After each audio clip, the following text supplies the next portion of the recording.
বিসমিল্লাহির রহমানির রহিম।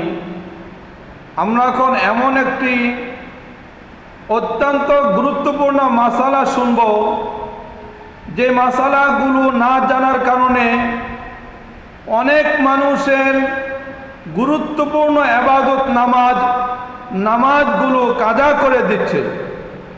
সেই গুরুত্বপূর্ণ মাসালা হলো, অনেক মানুষ মনে করে থাকে এশারের নামাজ রাত্র 12টার পরে আর পড়া যাবে না। অনেক মানুষ মনে করে থাকে এশারের নামাজ রাত্র 3টার পরে আর পড়া যাবে না। এটা সম্পূর্ণ ভুল ধারণা। মাসআলা না জানার কারণে সমাজের ভিতরে এই ভুল প্রচলন আমাদের ভিতরে চলে আসছে। এখন সঠিক এবং সহি মাসআলাটা জেনে নিব যে এশারের নামাজ কতক্ষণ পর্যন্ত পড়া যাবে।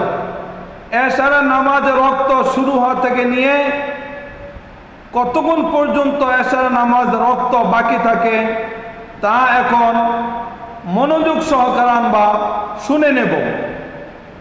তা সঠিক মাসালা হলো, এশারের নামাজ রক্ত শুরু হওয়ার পর থেকে নিয়ে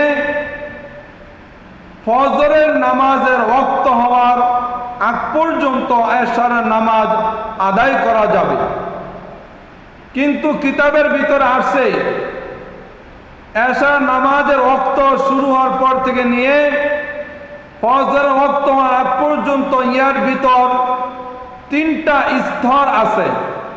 প্রথম স্তরে নামাজটা আদায় করা মুস্তাহাব। দ্বিতীয় স্তরে এশারের নামাজটা আদায় করা জায়েজ। আর শেষ স্তরে এশারের নামাজটা আদায় করা মাকরুহ। কিন্তু মাকরুহ হলো তার ফরজিয়াত আদায় হয়ে যাবে। যদি কোনো কারণবশতে এশার নামাজ আদায় করতে পারে নাই, সে যদি ফজরের ওয়াক্ত হওয়ার আগ মুহূর্ত এশার নামাজ আদায় করে নেয়, তবে মাকরুর সাথে এশারের নামাজটা আদায় হয়ে যাবে। কিন্তু অনেক মানুষ মাসালা না জানার কারণে ভুল করে সমাজে ভুল প্রচলন মাসালা শুনে তারা রাত্র 12টার পরে আর এশার নামাজ পড়ে না, কাজা করে দেয়। রাত্র 2টার পরে এশার নামাজ পড়ে না, কাজা করে দেয়। রাত্র 3টার পরে এশার নামাজ আদায় করে না, কাজা করে দেয়।